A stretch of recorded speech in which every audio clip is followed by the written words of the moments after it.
రైతులు యూరియా దొరకక ఇబ్బందులు ఎదుర్కొంటుంటే సీఎం రేవంత్ రెడ్డి సర్కార్కు దున్నపోతు మీద వాడం పడ్డట్టు కూడా లేదని ఎమ్మెల్యే ప్రశాంత్ రెడ్డి విమర్శించారు.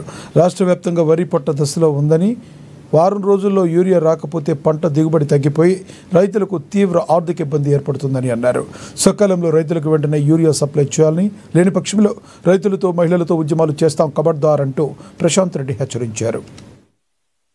దిగుబడి రాదు, వేలల్లో నష్టపోతాడు ప్రతి రైతు. ఇవాళ అది కూడా వాళ్ళకి ఆలోచన లేదు. ఇవాళ ఒక్కసారి ఈ వారం 10 రోజులకి ఇట్లా యూరియా దొరకకపోతే ఇవాళ రైతులకు దిగుబడి రాక నష్టపోయే పరిస్థితి ఉన్నది.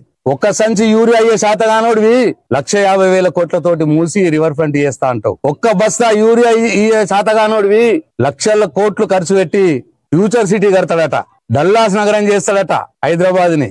అన్ని బుడ్డర్కాన్ మాటలు, అబద్ధ మాటలు, మోసగించే మాటలు ఇవాళ ప్రజలకు అర్థమవుతా ఉన్నది. నేను డిమాండ్ చేస్తా ఉన్నా, వెంటనే రిపోర్ట్ తెప్పించుకోరి, గ్రౌండ్కి వెళ్ళి మీ ఏవోలు డిఏఓలతో రిపోర్ట్ తెప్పించుకోండి. రైతులు ఎట్లా ఇబ్బంది పడుతున్నారో మీకు అర్థమవుతుంది. రైతులకు ఎరువు బస్తాలు ఇయ్యా బాబు అంటే కేసీఆర్ మీద కమిషన్లు వేస్తున్నాడు, కేటీఆర్ మీద ఎంక్వైరీలు వేస్తున్నాడు. జల్లి ఎంత తొందరగా అయితే ఎప్పుడెప్పుడు కేసీఆర్ ని జైలు వేద్దామా, ఎప్పుడెప్పుడు కేటీఆర్ ని జైలు వేద్దామా, ఎప్పుడెప్పుడు హరీష్ రావుని జైలు వేద్దామా అన్న ఉత్సాహం ఉన్నది తప్పిస్తే రైతుల్ని ఆదుకోవాలన్న ఆలోచన లేదు, రైతులకు ఎరువు సంచులు ఇవ్వాలన్న ఆలోచన లేదు. కాబట్టి రేవంత్ రెడ్డి ఖబర్దార్